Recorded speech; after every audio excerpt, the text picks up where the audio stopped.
আজ 22শে শ্রাবণ, বিশ্বকবি রবীন্দ্রনাথ ঠাকুরের 85তম মহাপ্রয়াণ দিবস। তবে বাংলাদেশে কবির স্মৃতিধন্য কুঠিবাড়ি কাছারি বাড়িতে নেই তেমন কোনো আয়োজন। 25শে বৈশাখ কবির জন্মজয়ন্তী উৎসব মুখরতায় উদযাপিত হলেও প্রতি বছর নীরবেই কেটে যায় প্রয়াণ দিবসটি।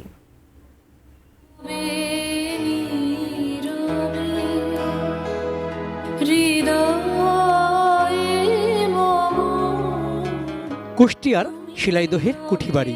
বিশ্বকবি রবীন্দ্রনাথ ঠাকুর এই কুঠিবাড়িতে ছুটে এসেছেন বারবার, কাটিয়েছেন দীর্ঘ সময়।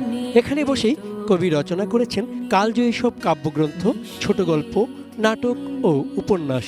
যে গীতাঞ্জলি কাব্য রচনা করে কবি নোবেল বা বিশ্বজয় করেছিলেন, সে কাব্যের প্রায় পুরোটাই তিনি রচনা করেছিলেন এই কুঠিবাড়িতে বসে। এখানে কবির জন্মজয়ন্তী খুব ধুমধাম করে পালন করা হয়, কিন্তু মহাপ্রয়াণ দিবসে নেই তেমন কোনো আয়োজন। ভক্ত অনুরাগীরা তাতে বেদনাবোধ করেন।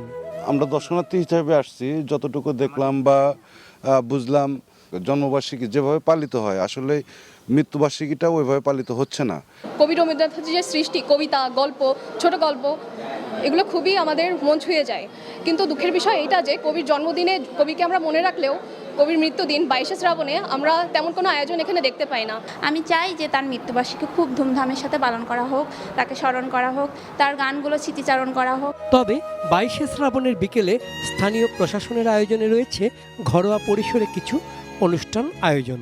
বিশ্বকবি রবীন্দ্রনাথ ঠাকুরের স্মৃতি বিজড়িত কুঠিবাড়িতে রবীন্দ্রনাথ ঠাকুরের জীবন ও কর্ম নিয়ে একটি আলোচনা সভা ও সাংস্কৃতিক সন্ধ্যার আয়োজন করা হয়েছে। এখানে কবিগুরুর বিভিন্ন গান ও নৃত্য পরিবেশন করা হবে। প্রতি বছর রবীন্দ্র জয়ন্তী জাতীয়ভাবে উদযাপন করা হলেও কবির প্রয়াণ দিবসে নীরব নওগাঁর প্রতিসরে রবীন্দ্র কাছারি বাড়ি, নেই কোনো আনুষ্ঠানিক আয়োজন।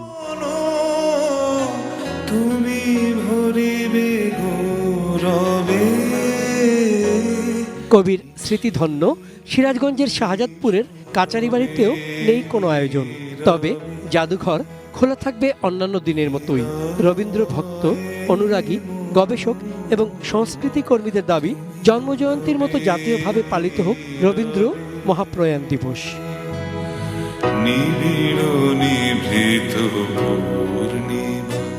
চন্দন পাল, ডেস্ক রিপোর্ট, এটিএন নিউজ। তুমি রবে নীরবে।